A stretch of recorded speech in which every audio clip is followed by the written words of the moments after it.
Hey guys, tonight we step into a place that's too bright for the eyes, and too perfect for anyone with even a sliver of sass. Yep, welcome to heaven, but not just any part of heaven. You're gliding across a vast golden expanse, wings brushing through light itself, and ahead of you, beaming like a celestial influencer with zero humility, is Lucifer's morning star. He doesn't know it yet, but his glow's about to get complicated. His is a story of glory turned sour, beauty turned bitter. And trust me, probably won't survive this bedtime tale with your innocence intact. So, before you get comfortable, take a moment to like the video and subscribe it, only if you genuinely enjoy what I do here. Let me know in the comments where you're watching from, and what time it is in your part of the world. Now, dim the lights. Maybe turn on a fan for that soft background hum, and let's ease into tonight's journey together. You hover in a place with no time, no shadows, and no ceiling. Just a glowing, humming forever. It's not fluffy clouds and harp music, but a sort of high-concept opera with geometry you can feel in your bones. And there, front and center, moving with the confidence of someone who's never failed a math test, is Lucifer. Not a Lucifer. The Lucifer. His name means light-bringer, or morning star in Latin. And he's basically heaven's poster child, beautiful, radiant, and honestly kind of smug. You catch glimpses of his wings. They shimmer in colors your vocabulary doesn't include. He's not just popular's adored. Choir leader, archangel, divine project manager. Think celestial valedictorian meets prom king. But something stirs.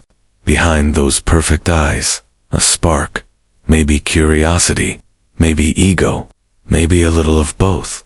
You notice how he glances sideways during group praise sessions, his expression just a hair off from the others. While angels chant in perfect harmony, Lucifer sometimes adds a note that doesn't quite fit. Still beautiful, but strange. You'd think it's just him showing off. But there's more to it. Up here, order is law, not rules, like don't run in the hallway, but deeper. Fundamental truths, hierarchy, loyalty, devotion, and the top of that hierarchy, God, the one, the source.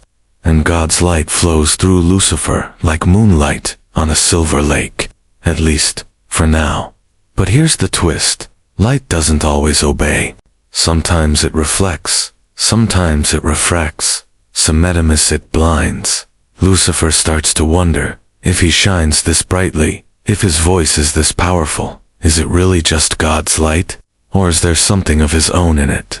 Historians still argue whether early texts, like Isaiah 14:12, even meant to describe the same Lucifer we're about to follow. Some claim it referred to a Babylonian king, not an angel. But across centuries, the name fused with celestial rebellion like peanut butter. And conspiracy theories. You watch as Lucifer's questions ripple outward, subtle at first. He doesn't stand on a soapbox and shout. He poses hypotheticals. If God is all-powerful, why does he need praise if our design is perfection? Are we not capable of decision? What's the difference between loyalty and programming? Angels aren't used to questioning. They harmonize, they obey, they don't doubt. But Lucifer's presence is magnetic. He doesn't scowl or scheme. He smiles, he inspires, like a favorite professor who makes you believe you're capable of anything given.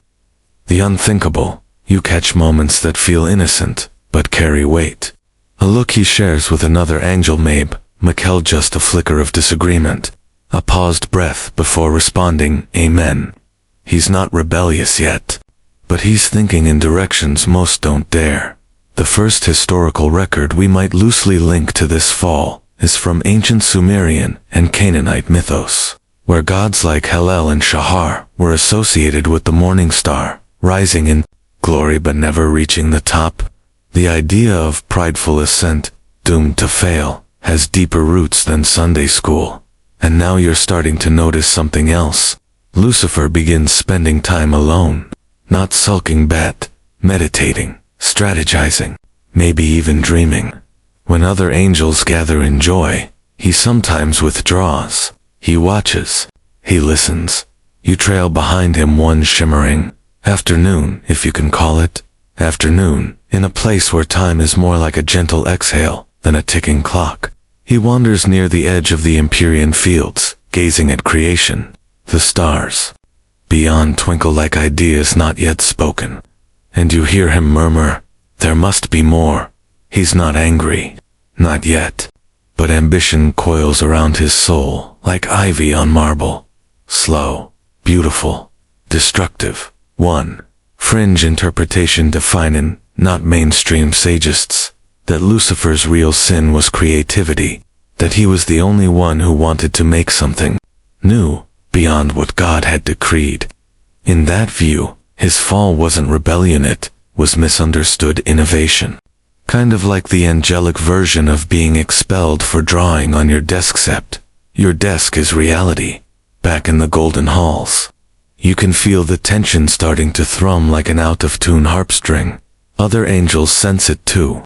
They're not sure what's changing, but something is. Lucifer's aura shifts, just slightly. It still dazzles, but now there's an edge. His laughter, once pure, gains a trace of irony. His songs carry layered meanings. If you didn't know better, you'd think he was planting messages. And maybe he is. You get the sense he's not trying to destroy heaven, just believes he can improve it. Make it more inclusive, less rigid, less centralized.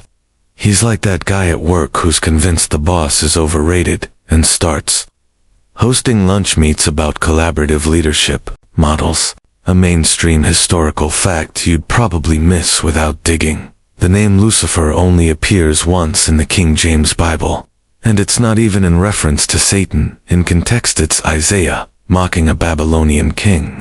But the name stuck, and over time, traditions and translations rolled Lucifer and Satan into one flaming burrito of blame. By the end of this section of your journey, you're not flying anymore or drifting, watching, wondering. Lucifer kneels in private worship, but the gesture feels performative now.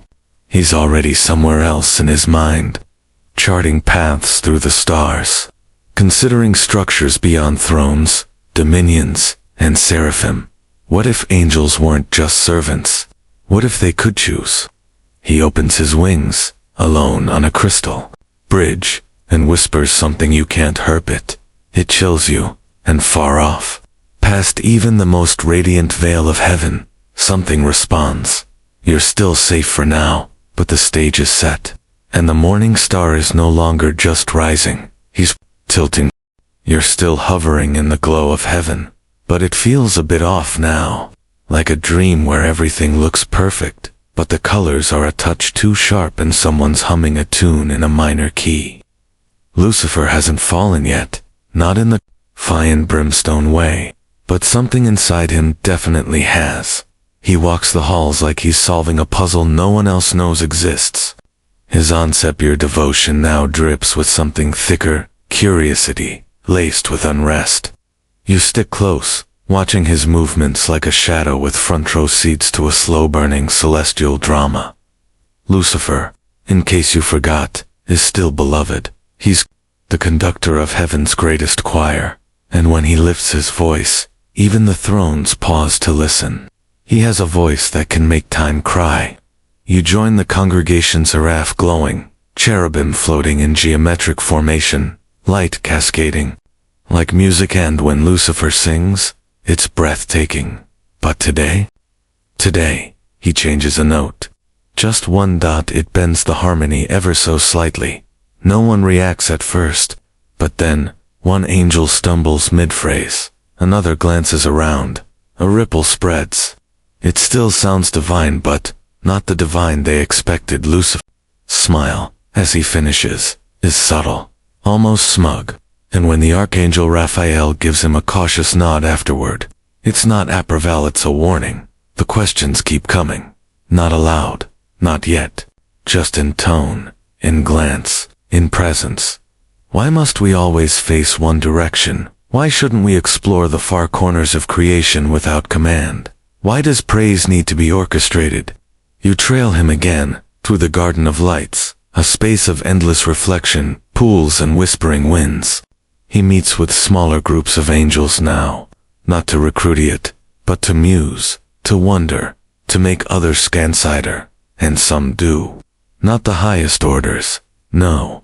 The seraphim still burn with blind loyalty, and the cherubim guard divine mysteries with joy. But others less radiant, more thoughtfulisten. Have you noticed? He says to one, that we were created with voices, yet only ever repeated sounds like poetry. But it's a wedge.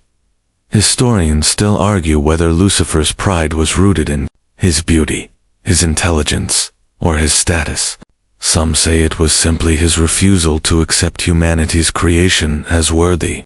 Others argue it was the logical outcome of giving free will of in small dosesto, a being designed to shine.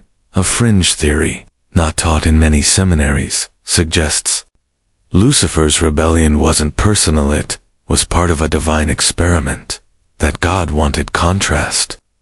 Light isn't visible without darkness, right?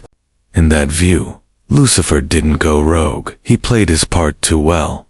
But standing here, watching him walk under starlit arches, shaped like ideas not yet formed, you don't feel like you're in a lab experiment. You feel tension and anticipation.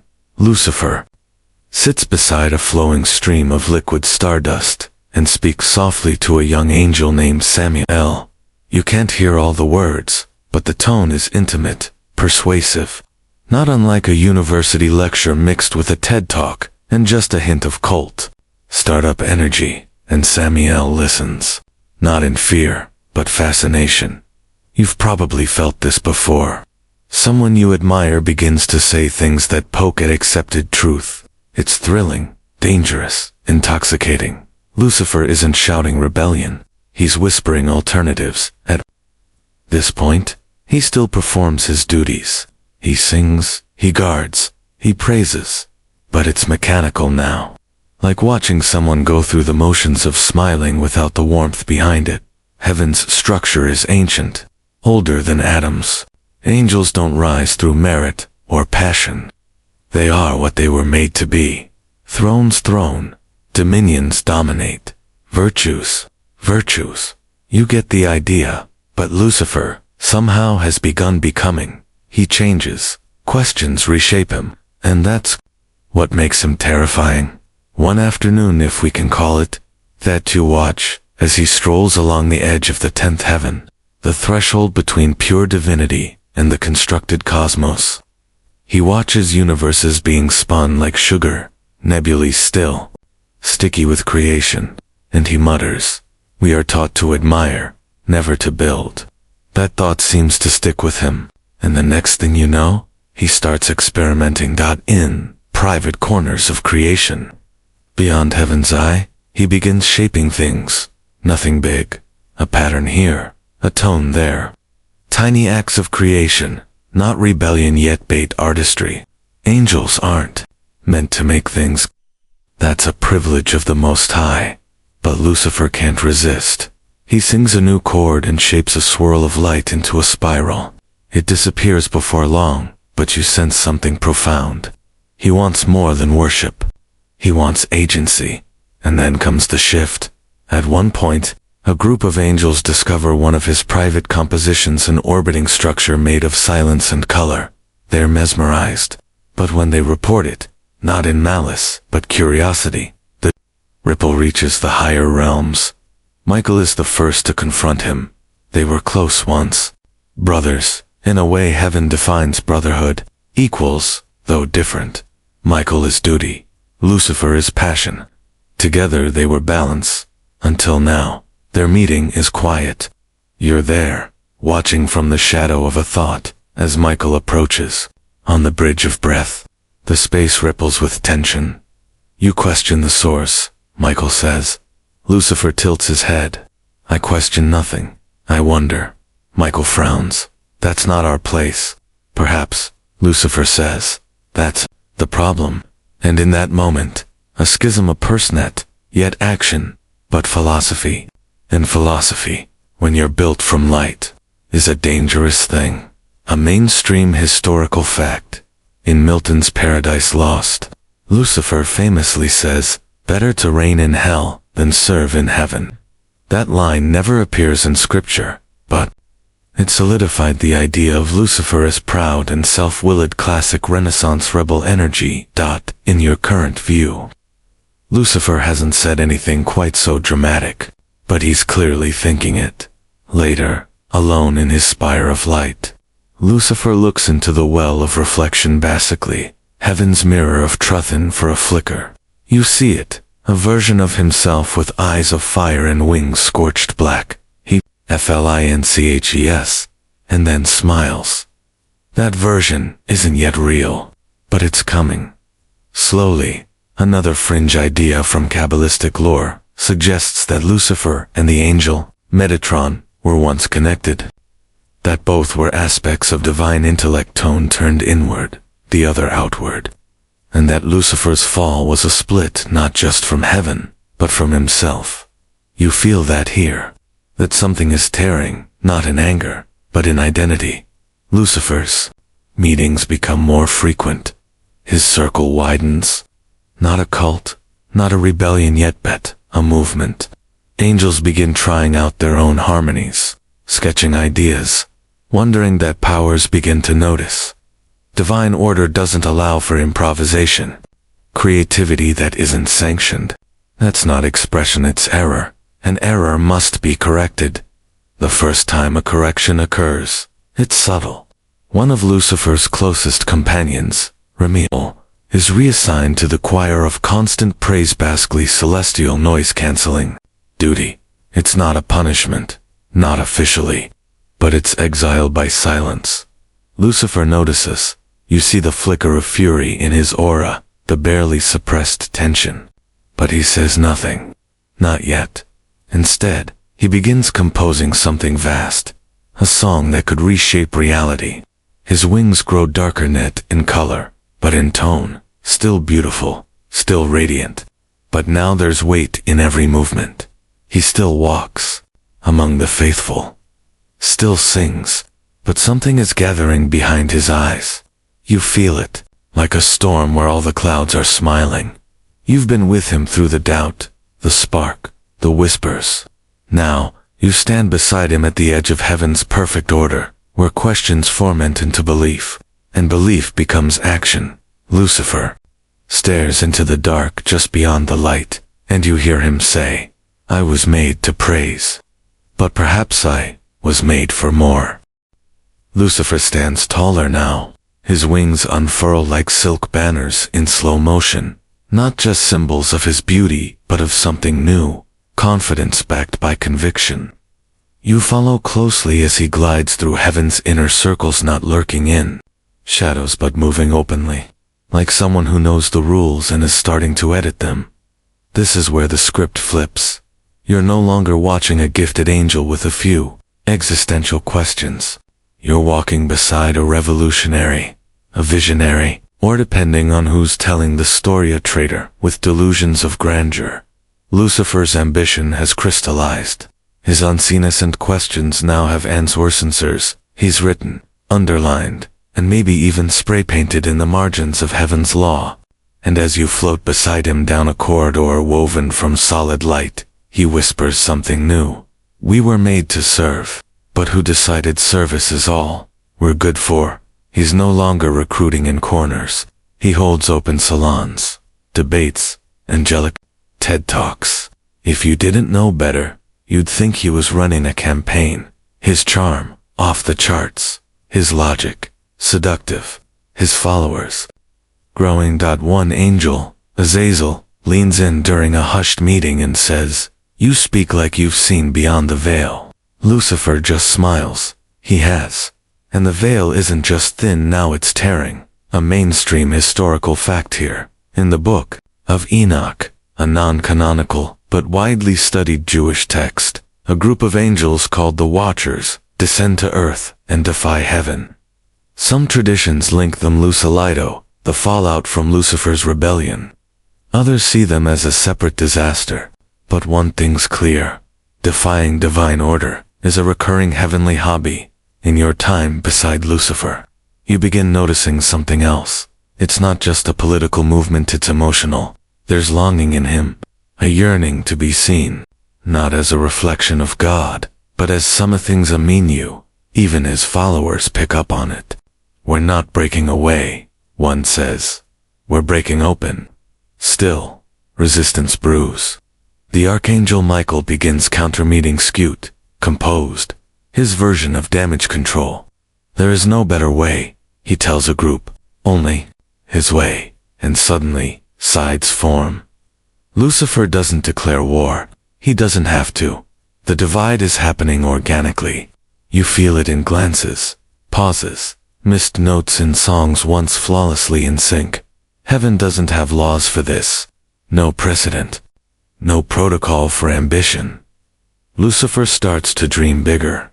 He imagines a new order, with himself at the center. Not out of greed, but vision. A heaven where angels choose to praise. Where worship is earned, not required. Where creation is shared, not hoarded. He speaks of fairness, freedom, evolution. Of course, he also starts referring to God less often. And when he does, there's a note of irritation, illiteracy, not sure. But it's there. He crafts a symbol, nothing formal, just a sigil drawn in light, coiled and spiraled, representing infinite growth. His followers begin using it like a secret handshake. It isn't treason yet, but it's real close. And then the confrontation.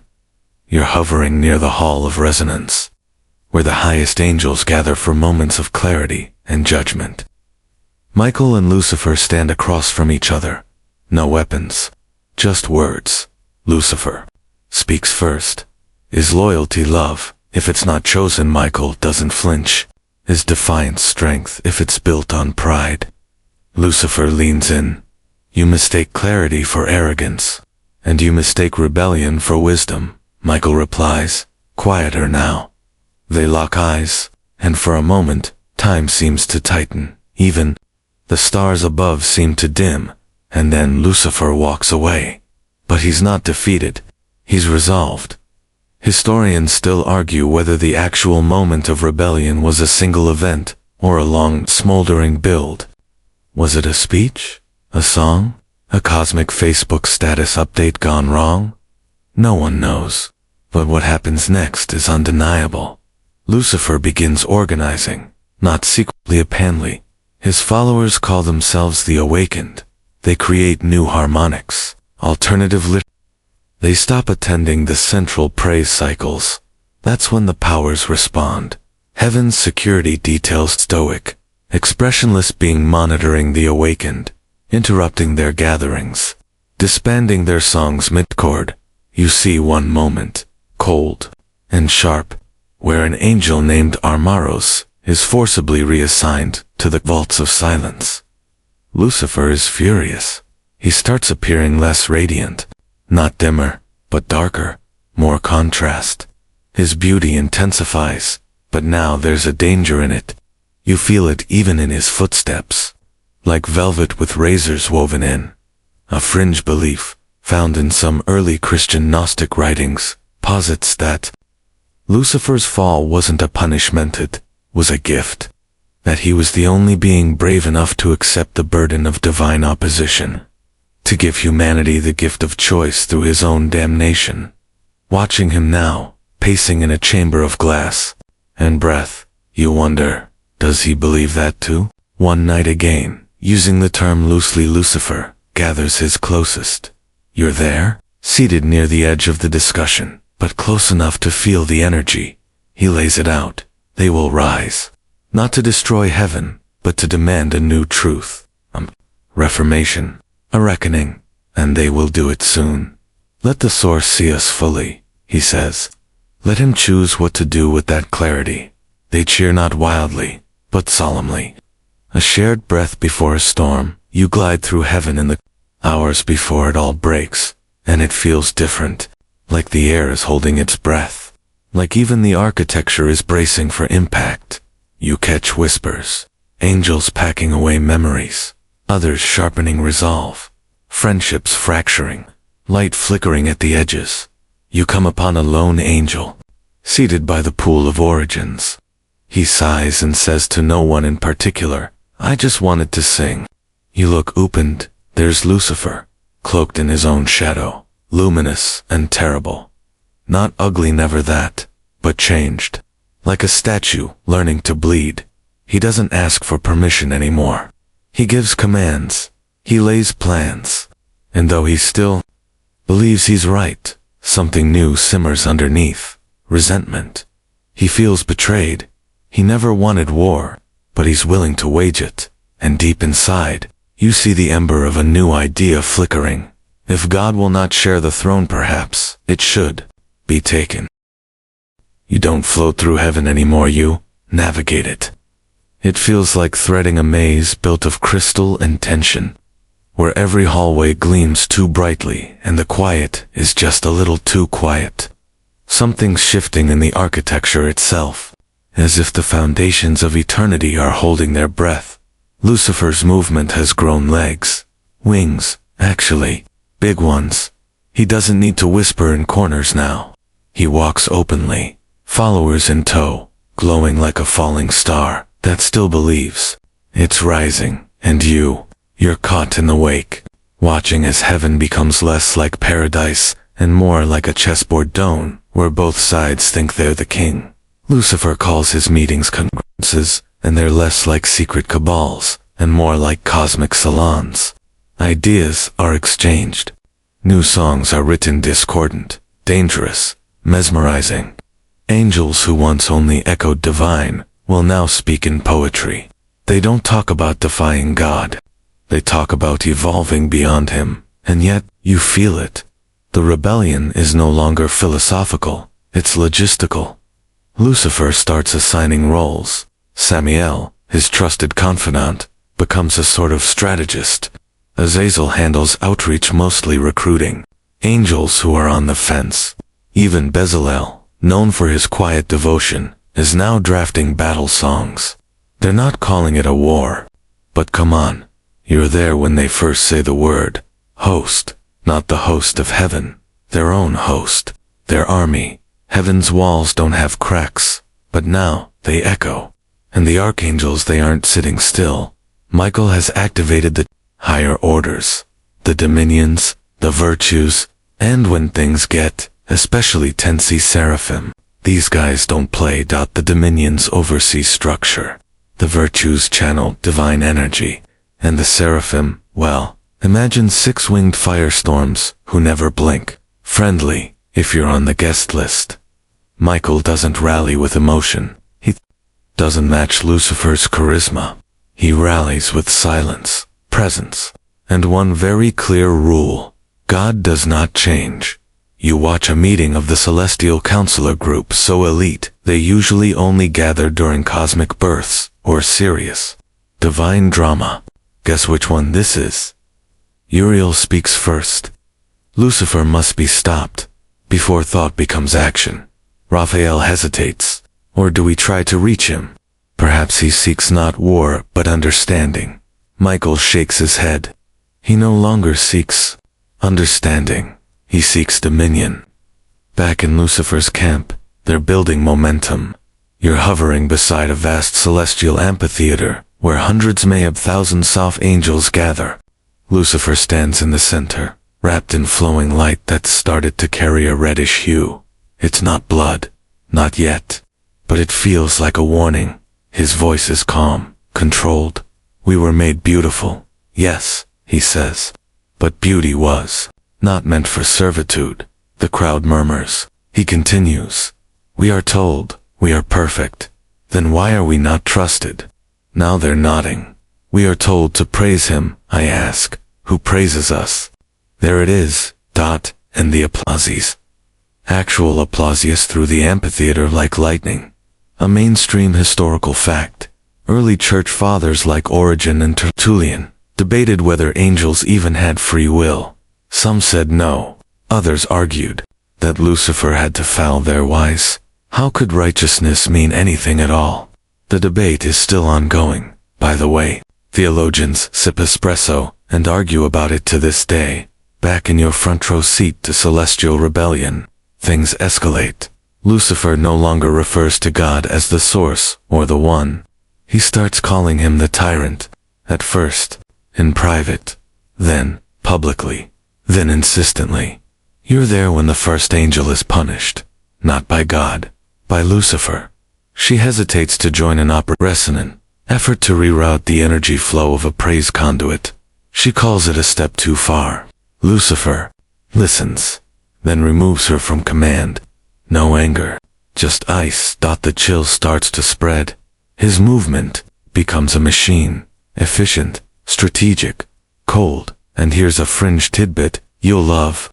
Some old Gnostic texts claim Lucifer began experimenting with names, not just taking them, but crafting them words of power that could reshape light and bend reality. One of these names was Satan, not as a title of evil, but as a badge of independence. Originally meaning the adversary, it was, in his eyes, a compliment. You begin seeing rifts in the very fabric of heaven. The awakened have started building spaces of their own regions, where the old order holds no sway. Floating fortresses made of willpower and raw song. It's not quite civil war, but the moment is close, and then it happens. You hover above the prismatic fields when the sky fractures. One of Lucifer's squad sold by Azazel trees. Two sees a core of light. Think, a divine generator. Their goal: reroute worship energy, prove autonomy. Michael intercepts them. There's no diplomacy. You watch, horrified and mesmerized, as swords of concentrated intent clash mid-air. Azazel burns one of Michael's captains. Michael answers by shattering Azazel's left wing. It is beautiful. It is terrible. It is war. Historians still argue whether this battle happened in a moment, in layers of time, or if it's still happening, in dimensions we don't understand. But you're watching it in real time. Heaven ignites. Choirs break into dueling hymns. Thrones descend like crashing cities. The very laws of space curl under the weight of combat. Lucifer rises at the heart of it all, glowing with rage and righteousness. He wields a blade not made of metal, but of silent Seth kind that follows betrayal. And opposite him, Michael, radiant and still, holds his own weapon, a spear crafted from the first truth ever spoken. They lock eyes. Neither speaks. The air trembles, and then they charge. The impact is like thunder made physical. You're nearly flung backward, clutching the edge of a comet to stay balanced. The battle is more than light and sound. It's memory against future, order against freedom, love against love corrupted. And right in the thick of it, Lucifer falters. He sees one of his own semi-alpha. He sees an angel he once mentored switch sides mid-fight. And, worst of all, he sees heaven not break. It endures, even as he throws his full brilliance at it, even as he bellows songs that make the firmament bleed, even as he forces angels to their knees it stands. He realizes, too late, that power wasn't just in his wings, it was in the unity he shattered. But he won't yield. Not now, never. The battlefield isn't a battlefield in any earthly sense. You're not watching trenches or smoke. You're suspended in a space made of thunder and memory, where blades hum in octaves, and wings beat with such force they bend entire wavelengths of light.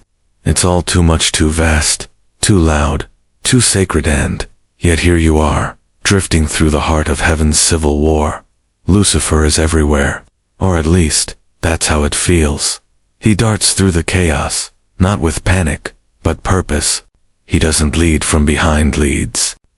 He meets every opponent himself, sings counters to every binding him, blocks every strike with his own hand. His wings, once impossibly pristine, are scorched now, dusted in ash that wasn't supposed to exist in this realm. They trail fire.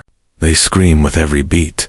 Across from him, Michael is unshaken, still perfect, still focused, still impossibly strong. His movements don't burst with power, they hum with restraint. If Lucifer is rebellion, Michael is resolve. Not a flashy commander, but a cosmic anchor. And the two of them, they're not just fighting, They are balancing. You see angels falling, not dying, because angels don't exactly debate unraveling. Some scream as their forms twist mid-air, pulled apart by loyalty and doubt. Some fade into streaks of light, their essence scattered. One even fractures into song, dispersing into the harmonic fabric of the air. Lucifer loses people. He feels every one.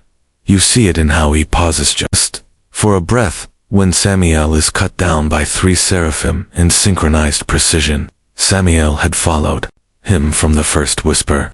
His loss hits like a snapped string in Lucifer's chest. Lucifer channels that pain into fury. His voice shifts, no longer seductive, no longer philosophical. It becomes thunder, raw, accusing, beautiful in a way that makes your bones ache. He sings a weapon into existence, a song blade, formless but deadly, vibrating with his personal frequencies of doubt and defiance. He slashes through logic, through law, and yet, Michael blocks every strike. And when Michael does strike, he doesn't aim to kill, aims to correct, like a stern parent trying to stop a child from running into traffic. Only the child is made of light, and the traffic is metaphysical doom, a mainstream historical fact worth remembering. According to many Christian and Islamic traditions, this heavenly war split the angelic host. A third followed Lucifer. That's the famous stat, 1/3 of heaven. Not half, not most, a minority with ambition, and a leader who would rather fall than fold. Lucifer begins to realize something no rebel wants to face. He's losing not for lack of power, but because heaven's foundations aren't crumbling, they're adapting. Every time he cuts a rift in the sky, it seals. Every time he twists a law, heaven reasserts itself. It doesn't retaliate with hate, it counters with structure. Still, Lucifer doesn't surrender. In the midst of it all, he meets Michael again, and this time, the silence between them is different. There's no tension, just inevitability. Lucifer speaks first. "You don't even hate me." Michael, bleeding golden light from a wound near his side, replies, "I wish I did." That stops Lucifer, just for a moment. He's searching for something, maybe regret, maybe proof that this still means something to someone. But Michael continues, "You were my brother, but this was never ours to rewrite." Lucifer's face hardens. "Then you are no brother of mine." And the final clash begins. This isn't swordplay now. It's not just light versus dark. It's intent versus consequence. Each strike tears across planes of existence. Colors you've never seen before spiral through the air. Time hiccups. The stars beyond heaven flicker. They fight for what feels like forever. But even forever has limits. Lucifer is driven back. He's still powerful, still fierce. But Michael is the fist of the original word. He fights with divine right. And now, heaven itself backs him. You witness the moment it ends. Lucifer rises one last time. His body cracked with light leaks, his wings barely lifting. He raises his blade a song, and Michael brings down the spear of truth. Not a stab, a press, not hatred, closure. Lucifer crashes downward, not physical. Remember, heaven has no down, but in meaning, in rank. His essence is lowered, stripped of privilege, authority, place. You feel it like gravity applied to a soul, and then, silence, not peace, not calm, just the sudden absence of sound, like heaven itself is shocked by what it just did. You drift after Lucifer, falling with him not because you're banished, but because you're curious, because you have to know what comes next. You pass through levels of light, then levels of less light, then darkness so thick it feels like it's watching you back. This is not hell, not yet. This is the in-between, a place where fallen angels hang, confused and enraged, pieces of their former selves echoing in silence.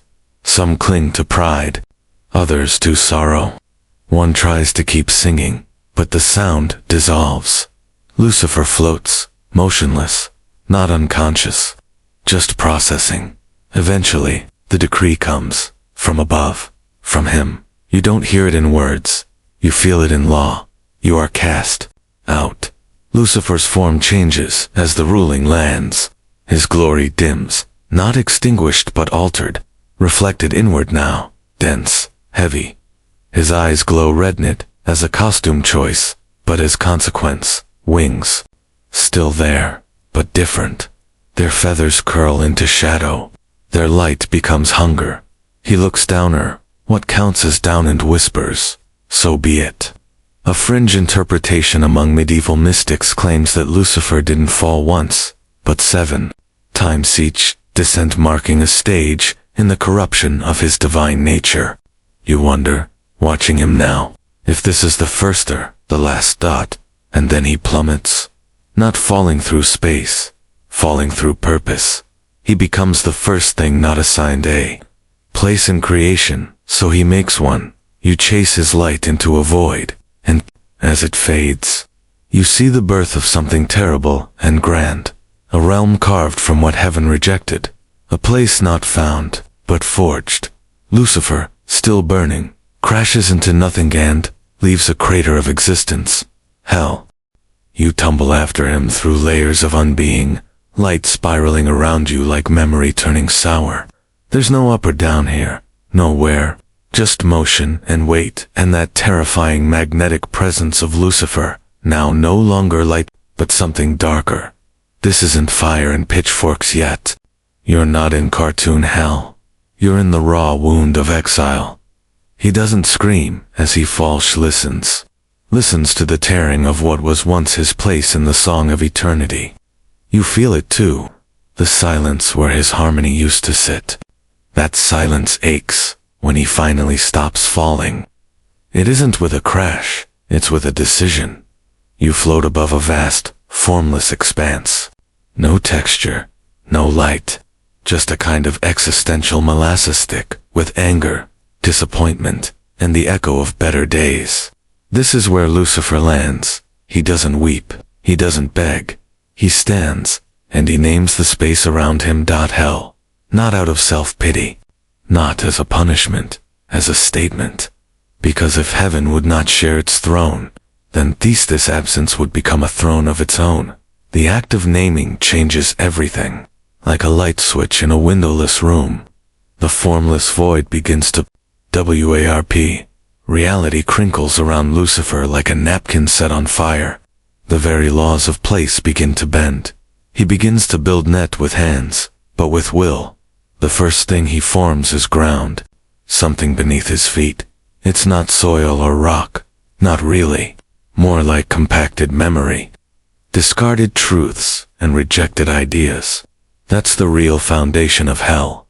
Then come the spires. You hover as they rise, jagged, spiraling structures reaching toward nothing. They're not designed for beauty, they're built for presence, a skyline for a king with no audience. Yet that the air thickens, the pressure builds, heat begins to form bait. It's not the cozy kind. This is the heat of identity under pressure, of being compressed into something new. Lucifer watches it all, calm, detached. His wings twitch with unfamiliar weight, and then others arrive. One by one, the fallen descent. Some spiral in, dazed and glowing. Others land like comets, trailing broken halos. You recognize them, Azazel, still limping, Basliel, a half-mad angel who used to guard the tree of knowledge, and now babbles about fruit that watches you back.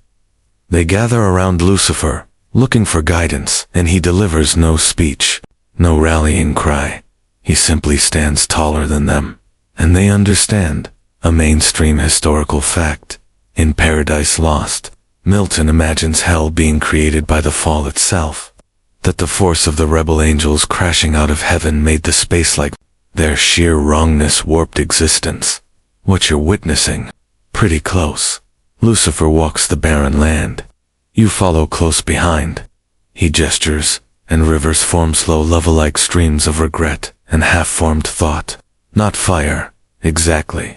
Not yet.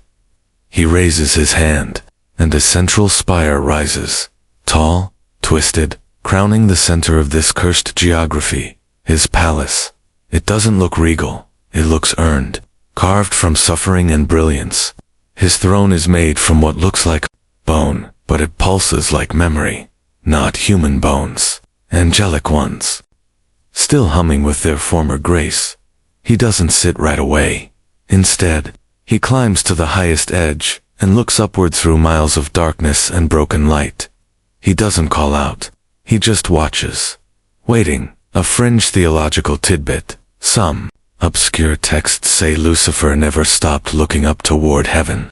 That even after millennia of ruling hell, he'd climb the highest tower in the pit and stare into the stars, hoping not for forgiveness bet, for a chance to prove he was right. And here he is. Staring, he finally speaks.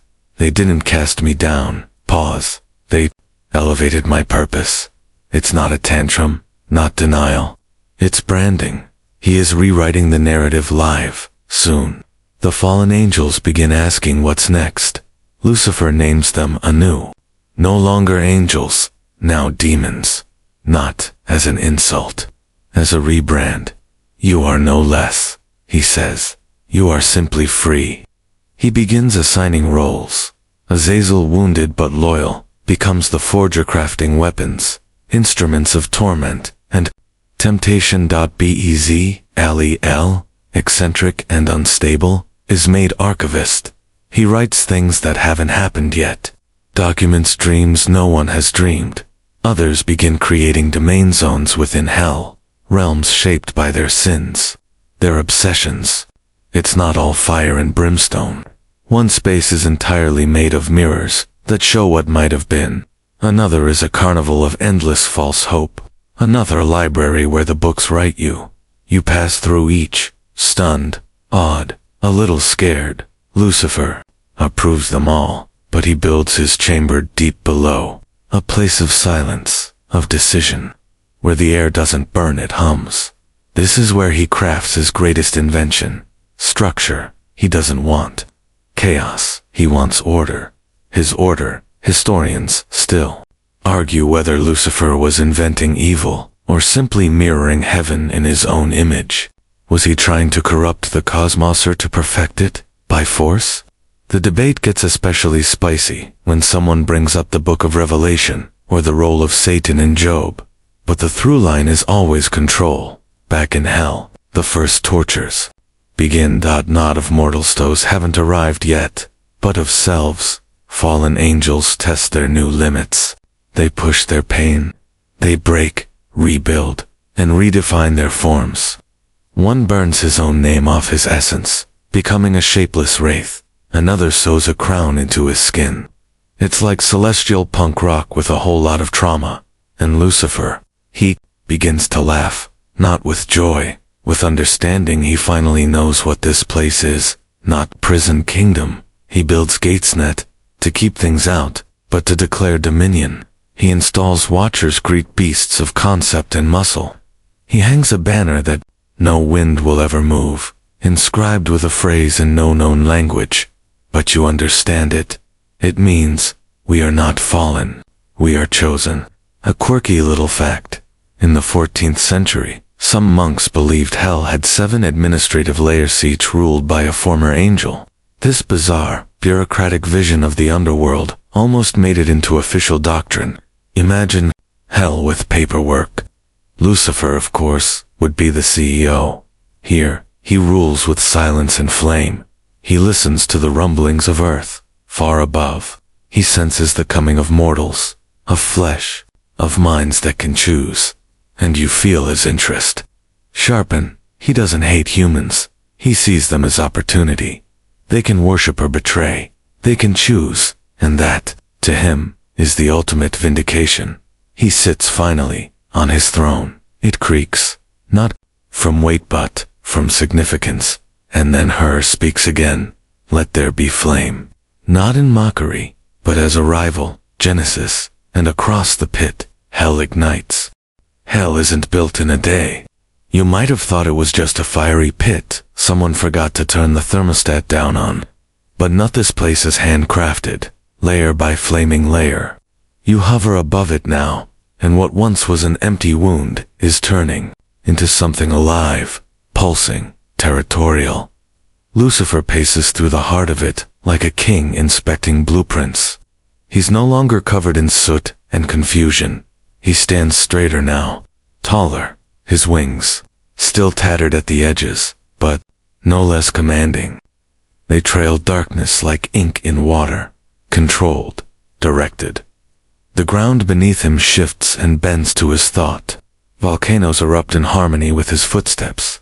Cracks bloom like scars. Rivers of molten emotion slither and hiss, carving trenches through fresh geography. And oh, there's architecture now. Towering walls built from compressed sound. Spires made of frozen screams. Bridges that connect nothing but despair to authority. This isn't some nightmarish improv set. It's deliberate. Lucifer builds hell like an artist with a chip on his shoulder and unlimited dark matter. He's not just creating punishment, he's crafting proof that exile was never the end, that cast-offs can construct kingdoms, that he can still outshine heaven from below.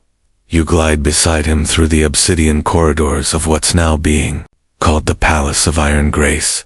It stretches for miles in every direction. The ceilings arch like they're praying. Torches don't flicker, they glare. It's part fortress, part sanctuary, part stage. Because let's be honest, Lucifer loves a dramatic entrance.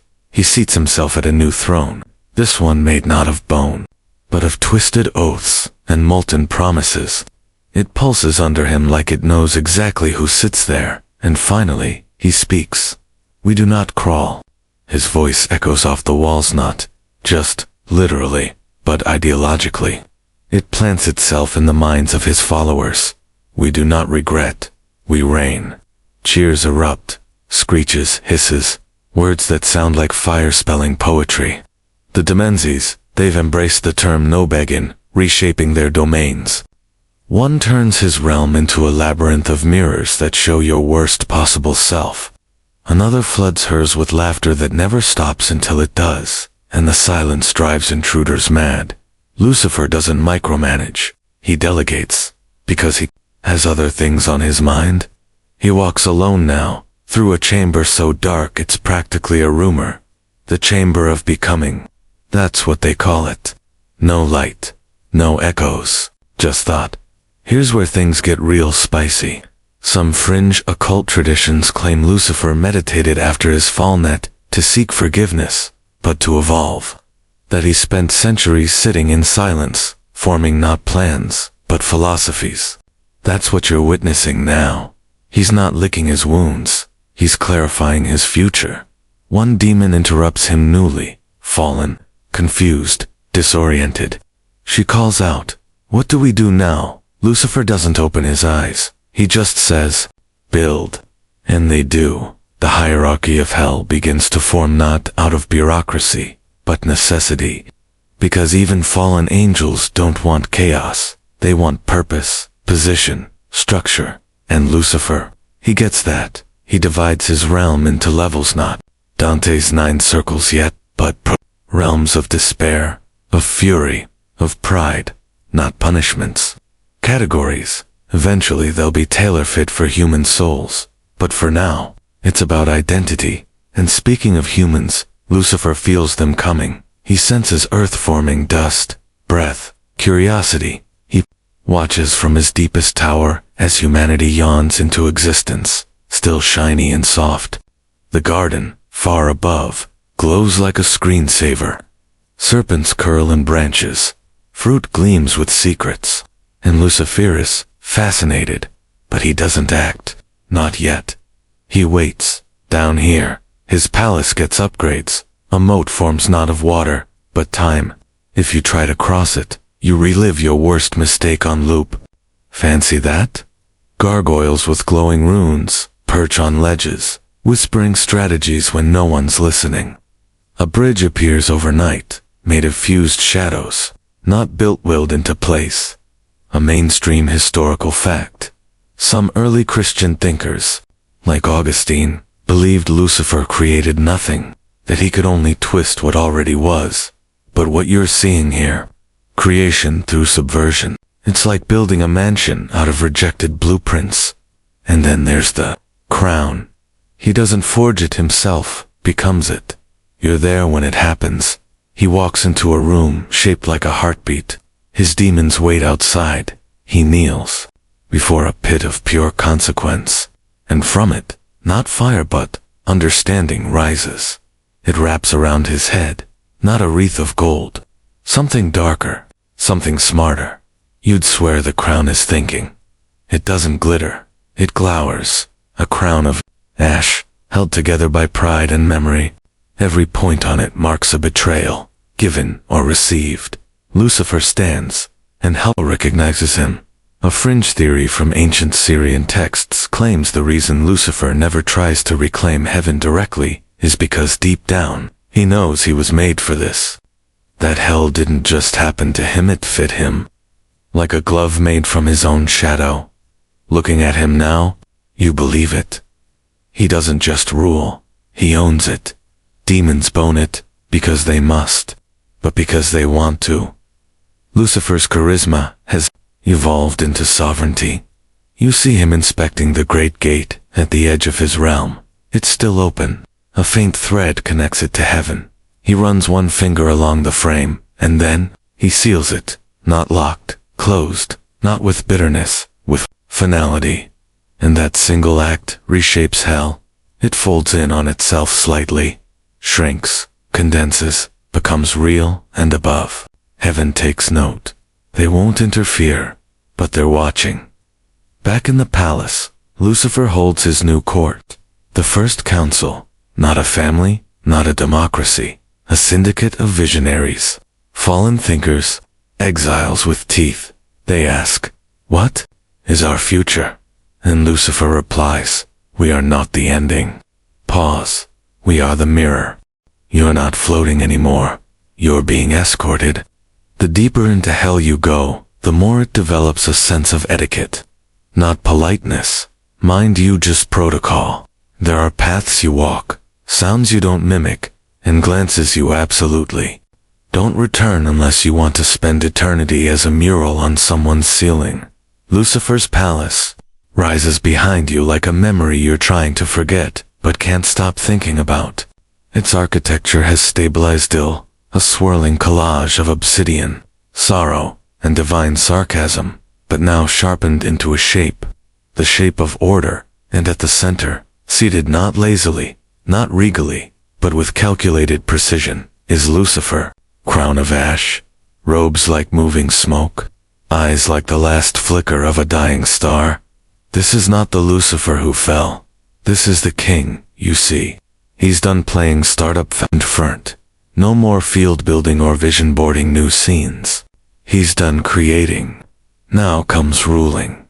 And ruling, as it turns out, is where Lucifer thrives. He doesn't scream. He doesn't command with fire and brimstone. That's tier management. He speaks in suggestions that feel like revelations. A raised eyebrow means war. A nod authorizes creation. A small, amused smile. Catastrophic. You attend his first full corta, spectacle of nightmare and poetics. Azazel stands to his left, acting as marshal. He wears armor that isn't forged so much as scarred into shape. To Lucifer's right is Bezaleel, with a scroll made of skin, recording prophecies that haven't even happened yet.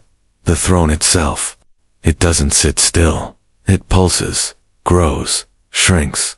Sometimes it's a chair, sometimes it's a concept. Lucifer doesn't care. He controls it, whether he's seated or floating. Now, he receives his visitors. The first is a demon whose name is carved into a whisper.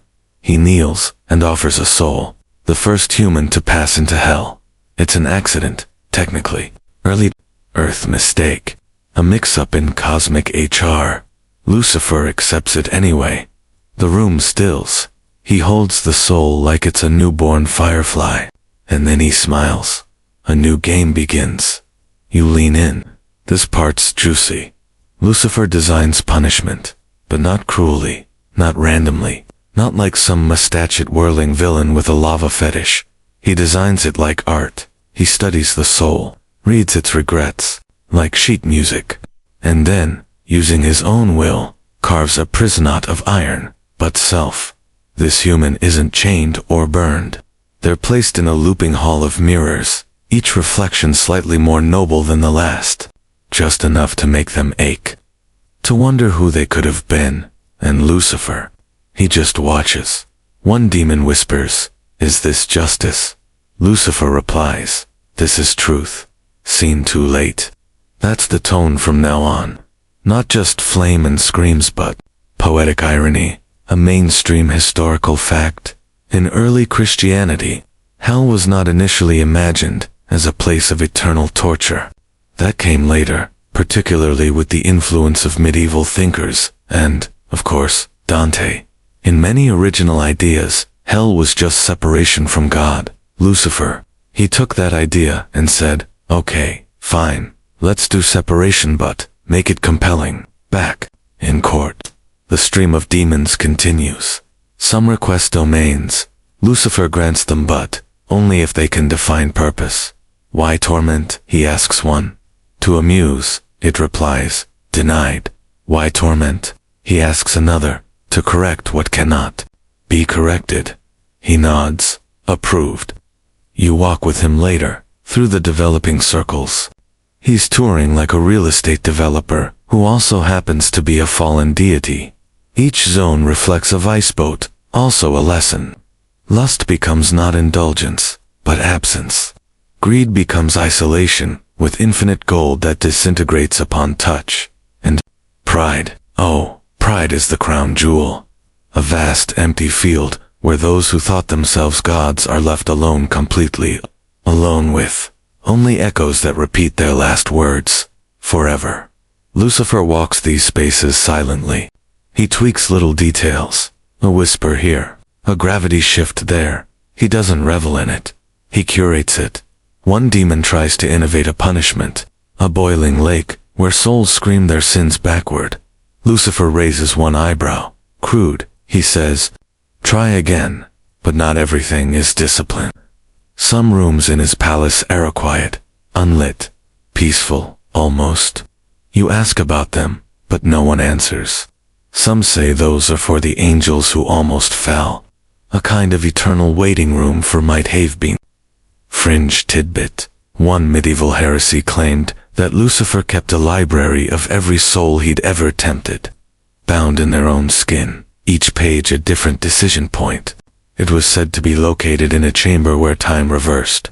The church really didn't like that story, but here that library might actually be real. You finally enter a room you hadn't noticed before, a chamber made of raw thought. There are no walls, just memories, suspended in air. Lucifer stands in the middle. He's looking up. He still does that. Every now and then, he peers toward heaven with longing, but calculation. He's not done. He's planning. One demon beside him and asks, "Will we rise again?" Lucifer answers without turning, "No, but we will pull them down." That changes things. Now, it's not about reclaiming heaven. It's about disproving it. He begins designing influence, not invasion, not fire. Ideas. You hear him say it, almost under his breath. "If they fall by choice, then I win." This is the crown of his reign. Subtlety, and hell no complete. A machine, not of chaos, but persuasion. Lucifer's court becomes an engine. Each demon, each punishment, each whisper calibrated to plant a seed. He's not trying to win back God's favor. He's trying to rewrite the story. You watch him one final time as he returns to his throne. The ash crown dims slightly. He closes his eyes, and through the silence, a word forms in his mind. A name, Eden. You're back in motion, drifting just behind Lucifer as he walks the corridors of hell. He's not in a hurry. He never is. Kings don't rush, they arrive. And right now, Lucifer's not thinking about pain, punishment, or torment. He's thinking about strategy. Because far above the volcanic galleries and chasms of poetic justice, there's a new player on the stage. Humanity. They've arrived, fragile and luminous, blinking under the sun like toddlers in a museum, full of curiosity, full of choice. And to Lucifer, that's not just interesting, it's irresistible. You catch him standing on a balcony of jagged crystal that overlooks the plains of regret. His crown of ash glows faintly, pulsing with thought. He's watching, not with ragabat, with fascination. They dream, he murmurs. They imagine, they wonder. And then, with something between amusement and malice, let's see what else they're capable of. He disappears into shadow. And that's when it begins. Lucifer doesn't launch an invasion. He doesn't send a storm or open the gates of hell like a clumsy horror movie plot twist. No sends ideas, whispers, questions, dreams that end in maybe instead of must. You follow his shadow as it coils upward through the layers between realms, slipping through cracks in thought and folds in divine fabric. He doesn't take form, not yet. He's still learning. He observes humans' first breath, first fear, first laughter. He studies them like a sculptor eyeing a block of marble. He visits the garden, not with trumpets, with silence. You move with him as he glides among the trees, invisible to Adam and Eve. The air is heavy with dew and perfection. Birds sing in harmonies, so precise it would make a seraph blush. The fruit glows like small suns, and then, there it is, the tree, the one they've been told not to touch. Lucifer circles it slowly, amused. It isn't cursed. It isn't dangerous. It's off limits. That's all it takes. He leans in and says the most powerful sentence in all of rebellion. Why not? A mainstream historical fact. In some early Jewish traditions, the serpent in Eden wasn't necessarily Lucifer, but over time, the two merged, especially under the influence of Christian theology, where the concept of Satan and Lucifer gradually became interchangeable. The serpent became the serpent. And now, that's who you're watching. Lucifer doesn't slither, not yet. He still carries the memory of wings, but he adopts the form of serpent, coiled in eloquence, not venomous, persuasive. You perch above as he speaks to Eve. No shouting, no threats, just gentle logic. Is it death you fear, or knowledge? He winds through her thoughts like a song stuck in your head. Do you not wonder why it's forbidden? Doesn't that make it more valuable? And the best line? Oh, he saves it. You shall not surely die. You shall be like God. And there it is. Choice, cracked wide open. Not through violence, through seduction of the intellect. You watch as Eve's hand trembles, as Adam joins her, as the forbidden becomes inevitable. And far below, in the depths of hell, the throne shudders with approval. Lucifer doesn't cheer. He simply smiles. One choice, one fruit, one fracture in the divine narrative. You return with him to hell. He descends not like a fugitive, but like a victor. He steps onto his throne platform and turns to his court. It has begun. Bezalel records the moment. Azazel just grins. Others hiss, or hum, or quietly light parts of themselves on fire in celebration. And Lucifer, he doesn't gloat, he plans. Because this wasn't just about Eden. It was about proof. Proof that even in paradise, doubt can bloom now. He turns to the next phase. Influenced by design, he sit in on the first strategy meeting of what will eventually become centuries of manipulation. Lucifer begins designing systems not of punishment, but of temptation. He knows humans don't need to be forced into failure. They just need options. So, he builds them. He crafts vices like flavors. Wrath, pride, lust, envy aren't evils to him. They're invitations.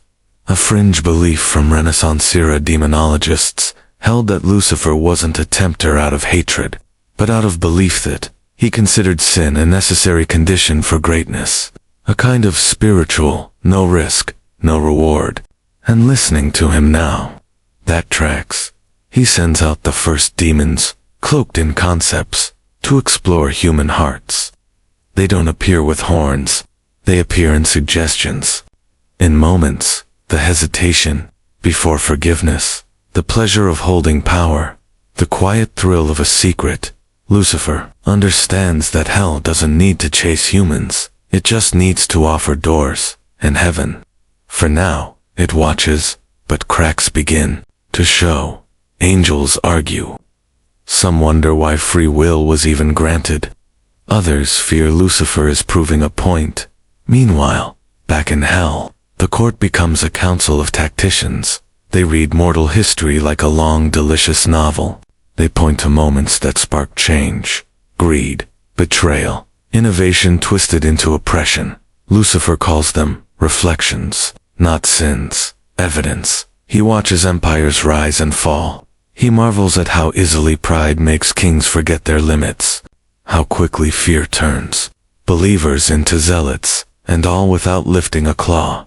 You float beside him one-nighter, whatever counts as night. In a realm that burns with its own logic hand, he tells you quietly, I no longer wish to ascend. You tilt your head. I wish, he says, for them to descend, of their own accord. It's not vengeance anymore. It's ideology, and the palace, it keeps growing, not upward, inward. The architecture folds in complex spirals, hallways that reflect the fears of the walker, staircases made of echoing apologies. A new chamber appears overnight tone that distorts time. Trapping visitors in the last moment they felt safe, Lucifer tours it like a museum. You get the sense he feels in suffering, but in artistry. He still visits the surface sometimes, slipping between layers of thought, whispering to dreamers, nudging ambition, kissing poets on the forehead, and leaving them with a concept too big for their sanity. And always, he listens for doubt, for questioning, because that's all he needs. You return to his court at the end of this long campaign of whispers, and he sits, throne steady, court in formation. He surveys hell like a gardener surveys a jungle unruly, alive, but his dot and one final thought drips from his lips. They don't need to be dragged into darkness. They'll walk willing gleef. The shadows look like freedom. You're back in motion, drifting just behind Lucifer as he walks the corridors of hell. He's not in a hurry. He never is. Kings don't rush the arrive. And right now, Lucifer's not thinking about pain, punishment, or torment. He's thinking about strategy, because far above the volcanic galleries and chasms of poetic justice, there's a new player on the stage, humanity.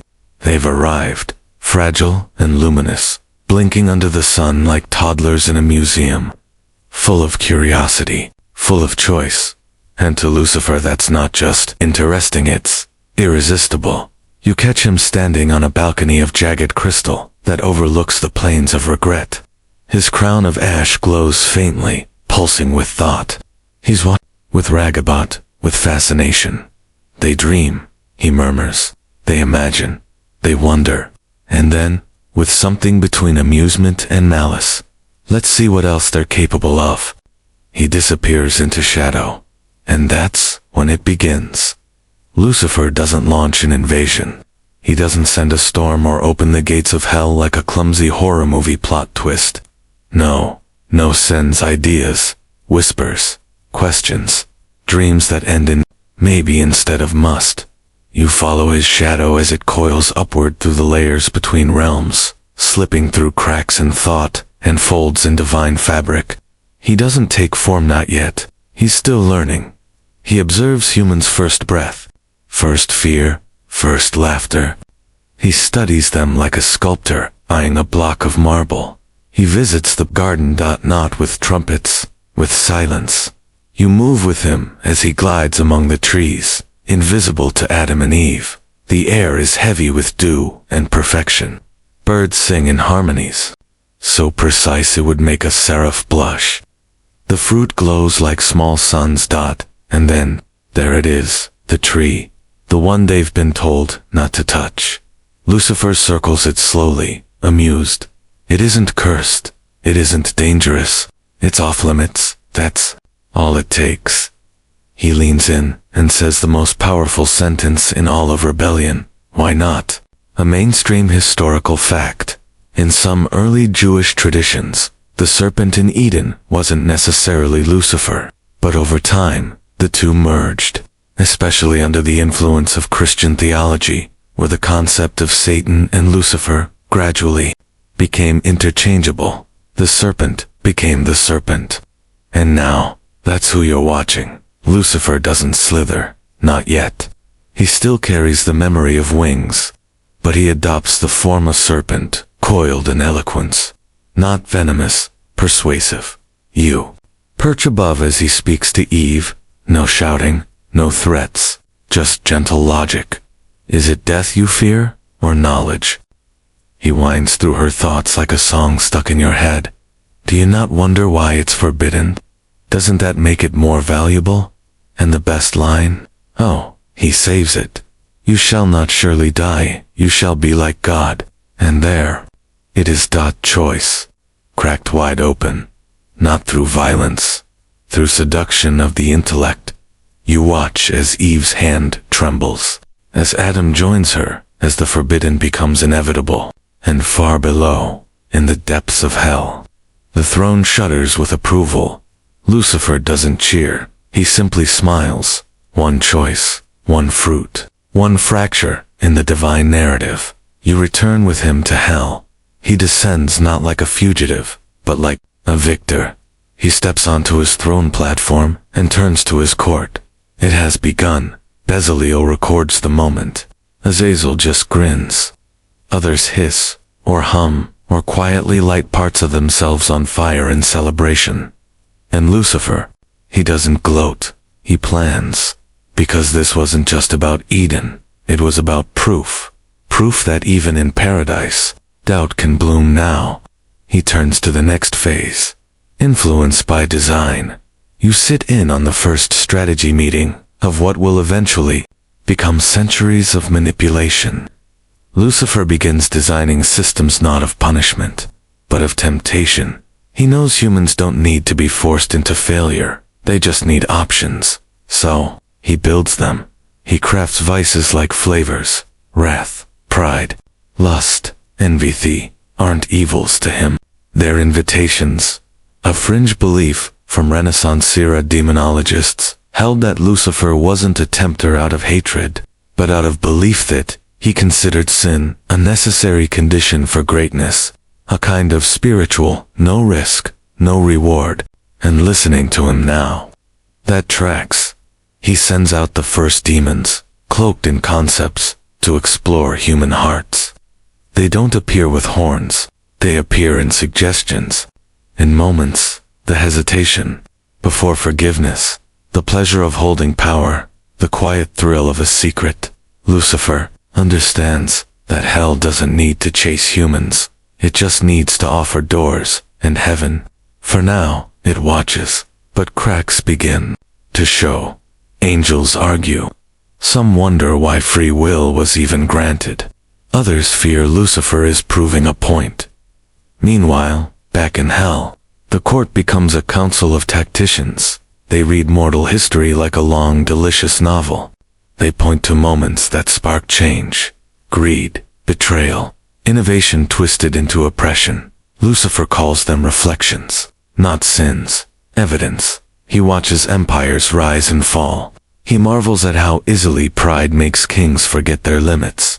How quickly fear turns believers into zealots, and all without lifting a claw. You float beside him one-nighter, whatever counts as night. In a realm that burns with its own logic hand, he tells you quietly, I no longer wish to ascend. You tilt your head. I wish, he says, for them to descend, of their own accord. It's not vengeance anymore, it's ideology. And the palace, it keeps growing, not upward, inward.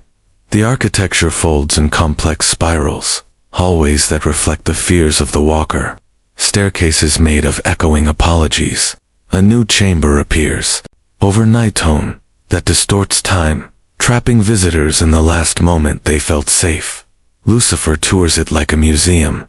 You get the sense he feels pride in it in suffering, But in artistry, he still visits the surface sometimes, slipping between layers of thought, whispering to dreamers, nudging ambition, kissing poets on the forehead, and leaving them with a concept too big for their sanity. And always, he listens not for doubt, for questioning, because that's all he needs. You return to his court at the end of this long campaign of whispers, and he sits, throne steady. Court in formation, he surveys hell like a gardener, surveys a Gonlin really alive, but his dot and one final thought drips from his lips. They don't need to be dragged into darkness. They'll walk willingly. The shadows look like freedom. You're not in hell now. You're not in heaven either.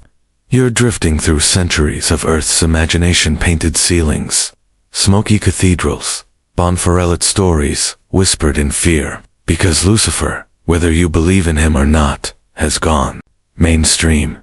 It didn't happen overnight. It started slow, a sculpture here, a warning there, a tremble in a priest's voice when describing the enemy. But soon, it snowballed. Lucifer's image fractures into countless masks, and you watch each one slip across the face of culture like wet clay. In one village, he's a red-skinned goat man who dances in the woods. In another, a stranger who asks too many questions at the market. In yet another, he's a shadow in a child's closet conveni, showing up right before bedtime obedience drills, and he watches all of it. Not insulted, delighted. He understands now that presence isn't just about being somewhere. It's about being felt, and fear. That's the best PR campaign of all. A mainstream historical fact. The church in the Middle Ages leaned heavily into visual storytelling, especially since most people couldn't read. Artists painted hell as grotesque, chaotic, fire-drenched while heaven remained vague and unreachable. Lucifer, now fully rebranded as Satan, took center stage in stained glass and woodcuts. He became an emblem often more vivid than the god he defied. You drift through centuries of fire and brimstone sermons. You hear children taught that he hides in every misstep.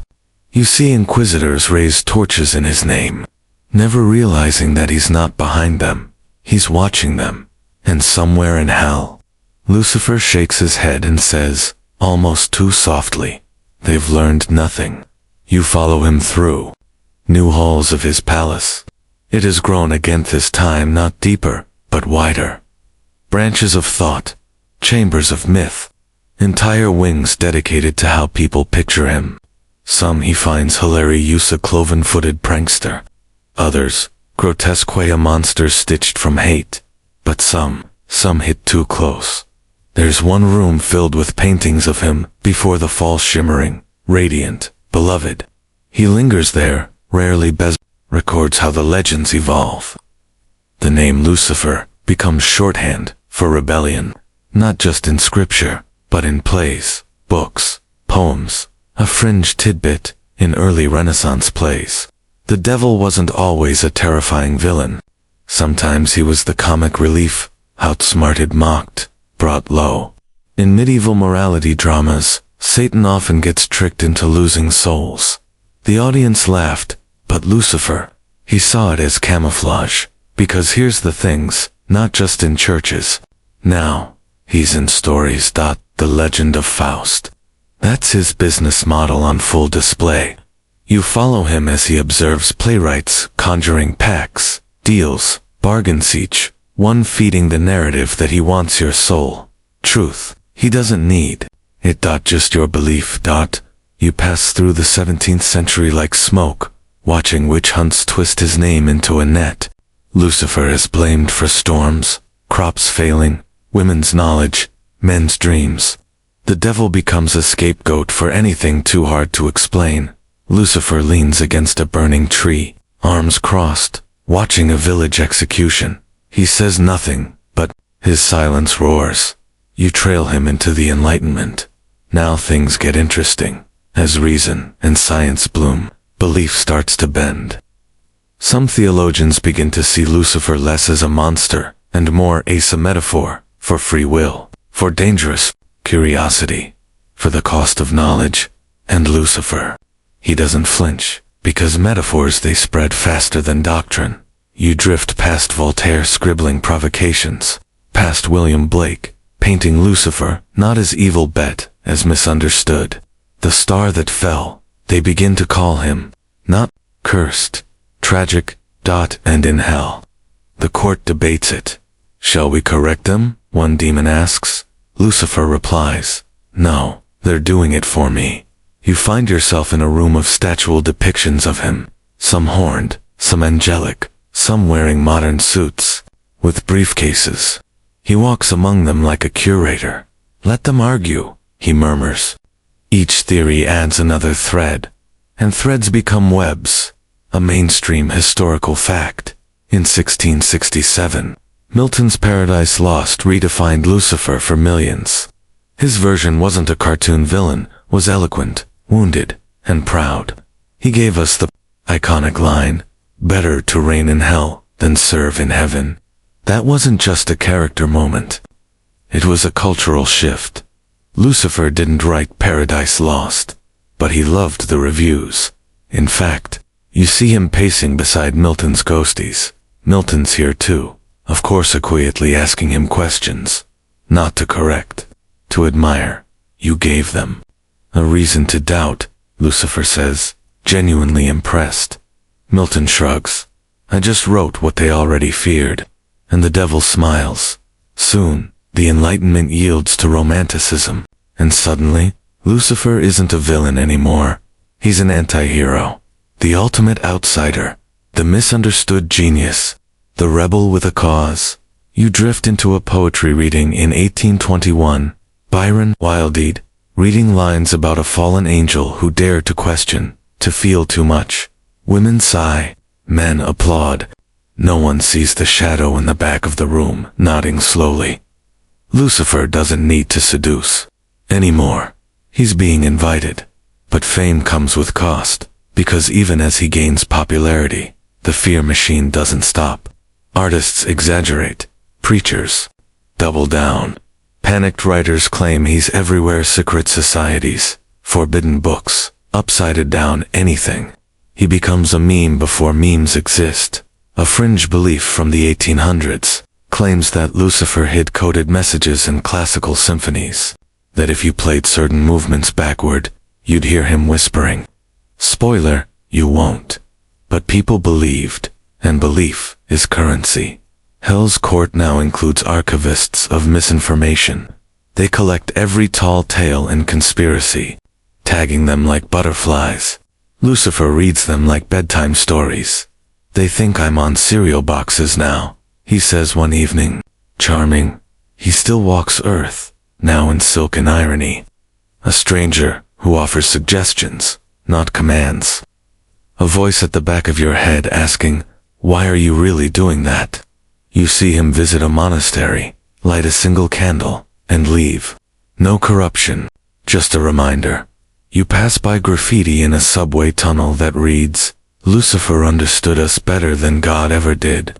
And in hell, a torch flares a little brighter. He doesn't need to be feared anymore.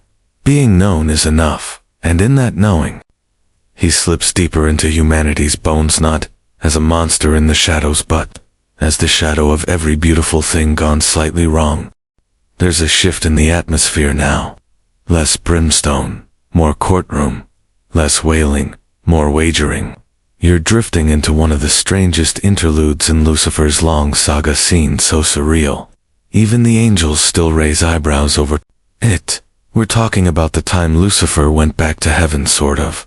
You find yourself somewhere outside of time, in a realm where neither heaven nor hell fully rules. Think of it as a divine boardroom without walls, where the stars themselves lean in to listen. Luciferes, that Lucifer steps into the circle like he never left.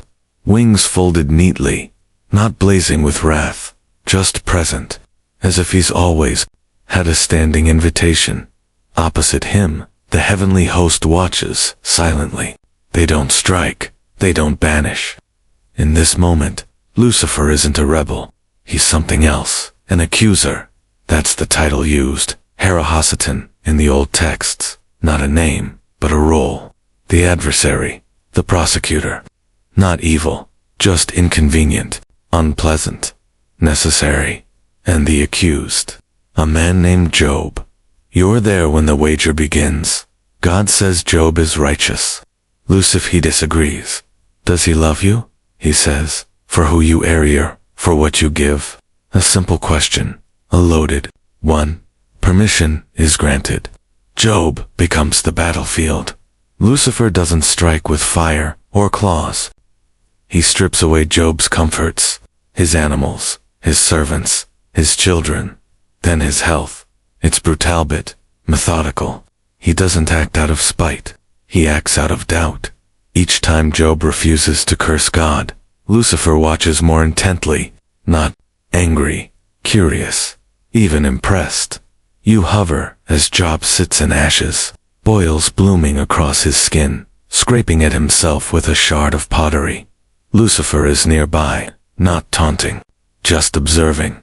And when Job's friends blame him, call his suffering deserved, Lucifer almost looks insulted. This, he murmurs, was never about punishment. You start to see if this moment, strange as it is, matters to Lucifer, because, for once, the question of divine justice is on the table, not as a sermon, as a case. Historians still argue whether this account found in the book of Job is meant to show Lucifer's enduring access to the divine court, or if the Satan was never meant to be Lucifer at all.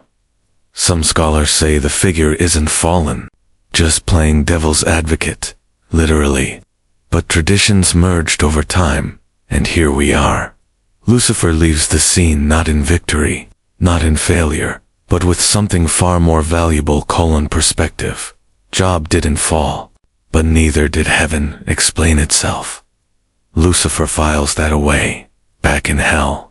He walks through the mirror chambers of self-reflection, where souls watch versions of their lives unfold with slight tweaks. He stops at one where a king chose mercy instead of pride, and he studies it like a painter might study a rival's brushstroke. Interesting, he says. The court gathers.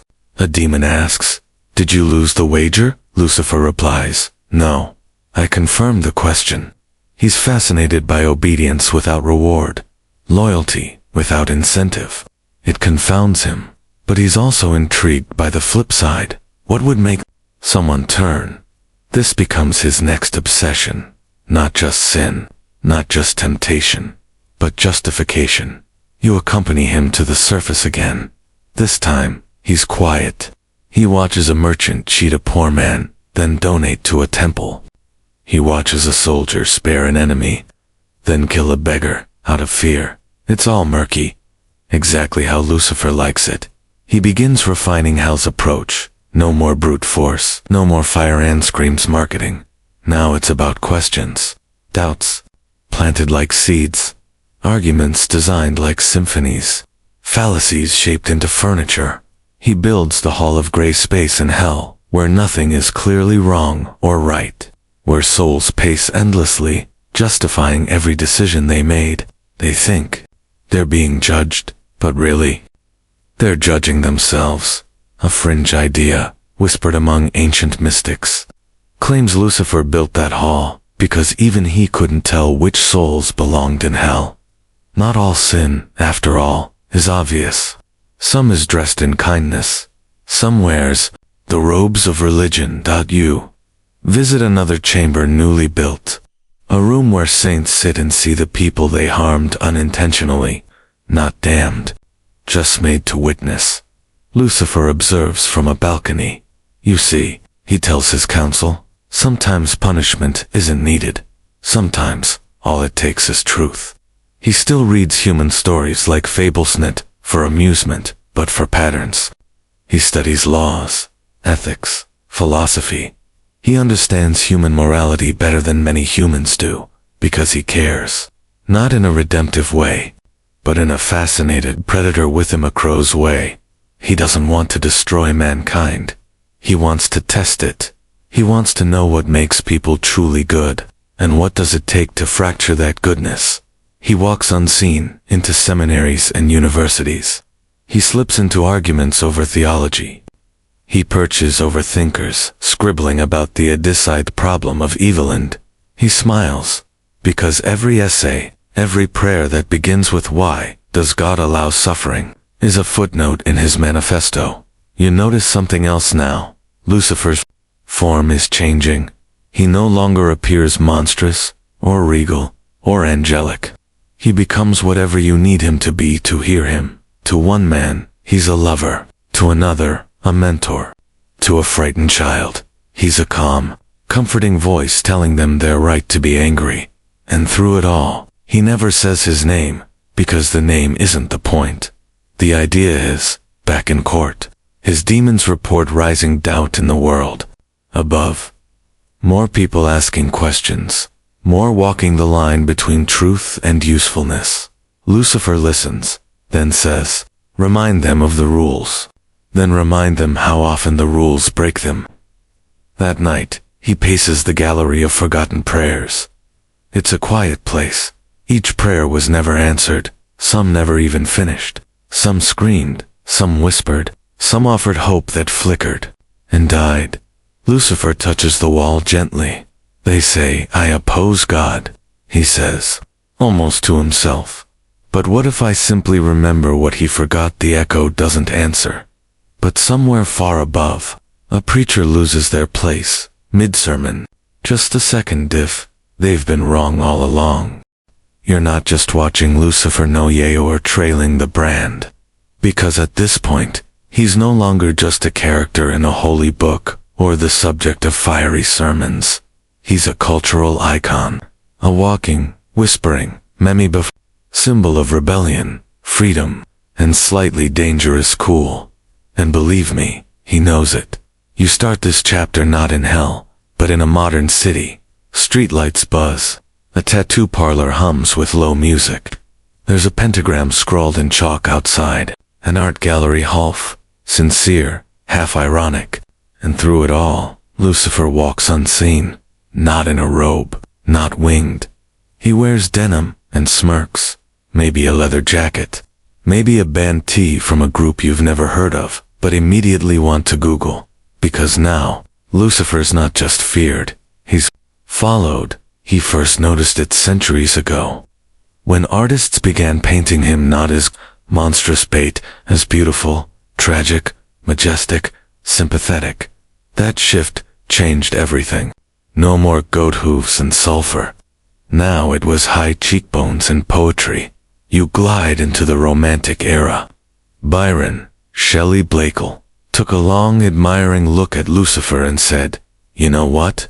Maybe the guy had a point. They weren't worshipping him, but they were relating to him. And that's more dangerous. You hover beside William Blake as he paints his version of the fallen angel. Not evil, just alienated, not vicious Durst.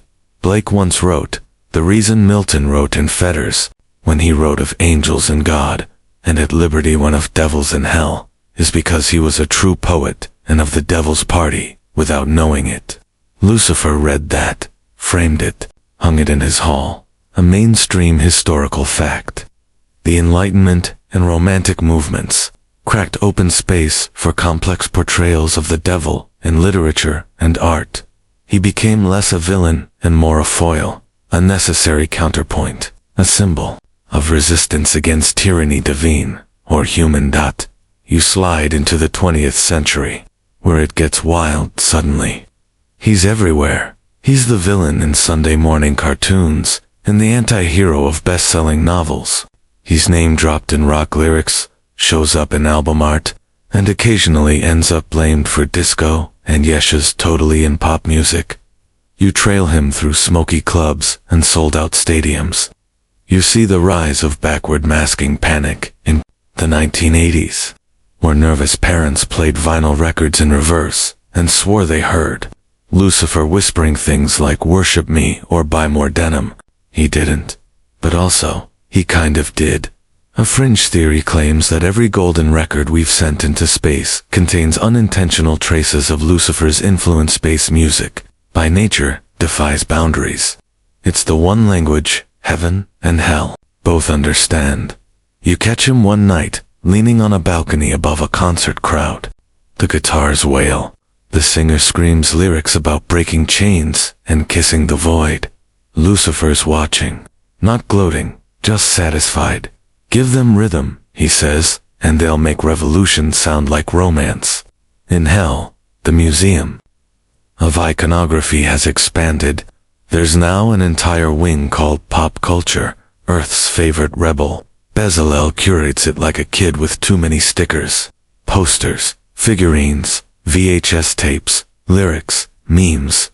One demon mutters, they think he's fictional now. Lucifer chuckles. That's the best disguise yet.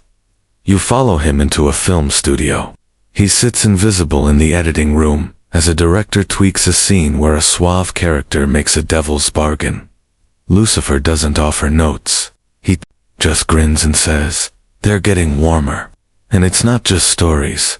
It's symbols. The pentagram, once a religious shape, gets flipped, redefined, branded. Baphomet becomes a misunderstood mascot. Entire fashion lines drop Lucifer-coded content with runway shows full of flame motifs and slogans like Own Your Fall. And then there's the goat imagery long associated with evil in Christian art, now turned subversive and chic. Lucifer doesn't wear horns anymore, but he lets others put them on for him. You visit a suburban bookstore. A teen picks up a paperback titled The Devil's Advocate. Her friend says, isn't that about Satan? She replies, no, it's about questioning authority. Lucifer, leaning casually near the graphic novels, nods, same thing. One mainstream fact gets overlooked by most. The name Lucifer doesn't even appear in most modern Bible translations. It was a Latin insertion, and its original Hebrew context referred to a Babylonian king. But by now, the name has evolved far beyond its origin. Lucifer isn't just a name, it's an idea. You trail him to a philosophy classroom where a student argues that Lucifer symbolizes the freedom to define good and evil yourself. The professor isn't sure how to grade that. You find Lucifer on a talk show next, okay? Not literally, but his image is there, dissected by guests. Is he a metaphor for rebellion? A scapegoat? A misunderstood hero? Lucifer doesn't answer, he just watches. The more they argue, the more the symbol spreads. He appears on t-shirts next to punk slogans. He pops up in video games, in charming NPCs who offer you power for a small trade. He even shows up in coffee shop poetry about falling stars and broken wings. A fringe interpretation from early 2000s online forums, yes. That counts claims that Lucifer was the first to go viral.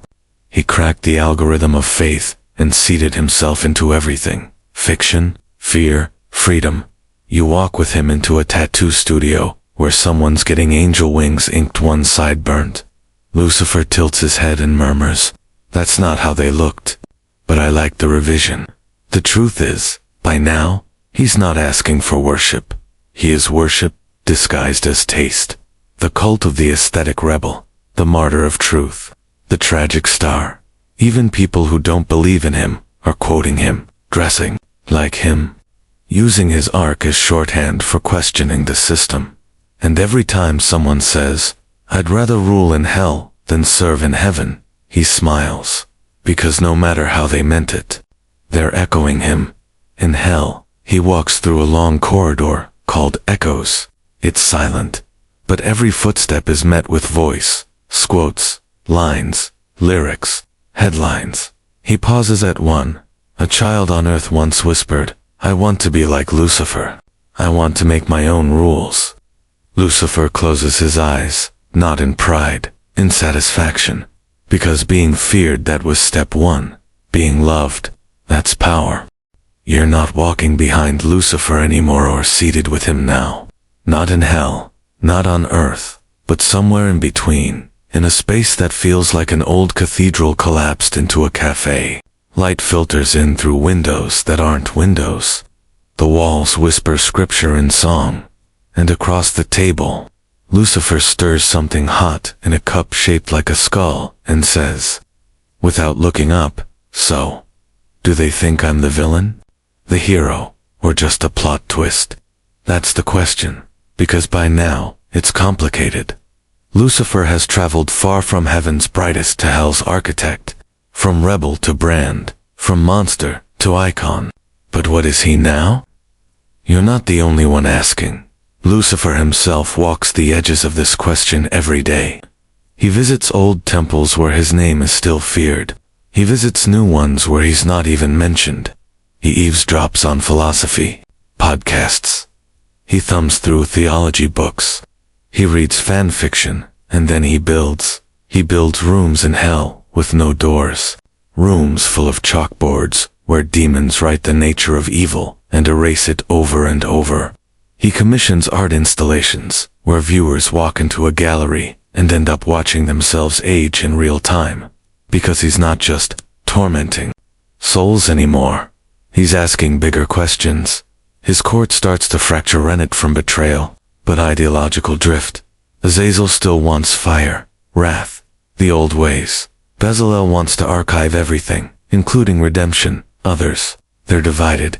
Some believe Lucifer's plan is to slowly, gently turn humanity against heaven, not through hate, but through apathy. And Lucifer, he doesn't correct them, because he knows what you know now. His greatest strength is that no one agrees on what he is. A mainstream historical debate. Perfect timing. Modern theologians argue loudly whether Lucifer is necessary, not as a scapegoat, but as a narrative foil. Some say without him, morality loses its teeth. Others argue he's just humanity's projection or reflection of our own rebellion and shame.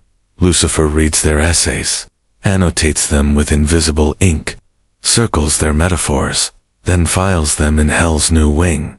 Theology written by the nervous. You drift through it one afternoon.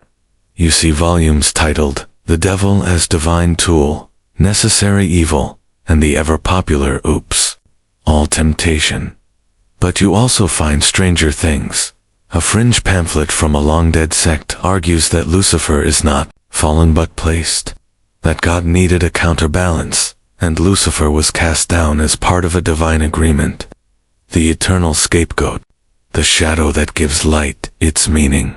And here's the thing, Lucifer won't say if it's true, because either weight works in his favor. He walks now through hell, not as a tyrant, but as a philosophicine. His horns, when he chooses to wear them, glow, not with rage, but irony.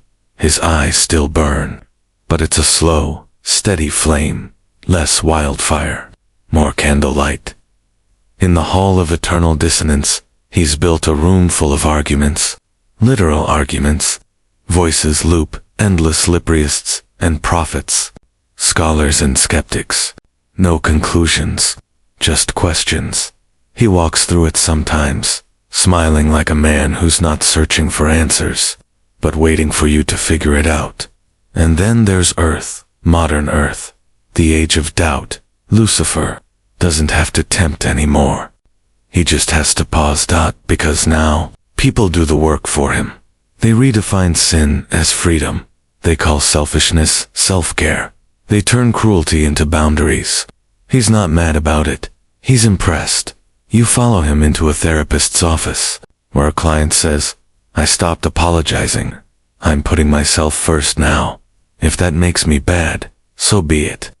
Lucifer nods from the corner. That's the spirit. But he also visits hospitals, where parents pray beside beeping machines, where hope flickers between diagnoses. He doesn't interfere. He just listens. Because suffering, real suffering, still unsettles him. Not because he wants to stop it, but because it keeps reminding him that people are stronger than he thought. That annoys him a little.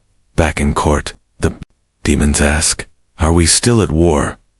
Lucifer shakes his head. War implies winners. This is ... culture. He points upward, net to heaven. But to Earth's latest headlines, division, noise, rage framed as righteousness, cruelty wrapped in cause, they're not lost, he says. They're confused, and confusion, that's fertile. Ground out another mainstream debate. Is Lucifer responsible for every evil thing, or just the invitation to it? The answer is a shrug. He sets the stage. You write the script. You follow him to a university seminar. A student says, the devil's not real, just a metaphor for questioning. Lucifer, lounging at the back, lifts a glass. 2 metaphors, he whispers, and then you see something strange. He visits a church, not to desecrate, not to mock, just to watch. A child lights a candle. Lucifer tilts his head, still hopeful. He says, there's no malice in his voice, just observation. You walk with him afterward. He stops in a graveyard, lays a hand on a headstone of someone who once preached against him daily. They were wrong, he says, but they meant well. And then, just once, you hear something almost impossible. He sighs, not in defeat, in weariness, because the truth is, he's tired of being simplified, of being cartooned into horns and pitchforks, of being the fallback villain for a world terrified of nuance. So he steps back, lets the chaos swirl, lets people decide for themselves what they want him to be. In his private chamber, quiet, candlelit, cavernous Lucifer sits on a throne made of broken certainties. He looks at you. I'm not what they say I am. He pauses. But I am what they need me to be, and that is power. The room is still now, still as a secret. You're seated in the highest tower of hell, what used to be its highest. These days, Lucifer doesn't measure height the same way. This tower is metaphorical. It exists only when he chooses to sit in it, which is rare. But tonight, he's here. The crown of ash glows faintly, more ember than flame. His robe is threadbare, like he's worn it for eternity, which, to be fair, he has. And around him, silence. No court, no schemes, no tormented souls lined up to be filed into poetic punishments.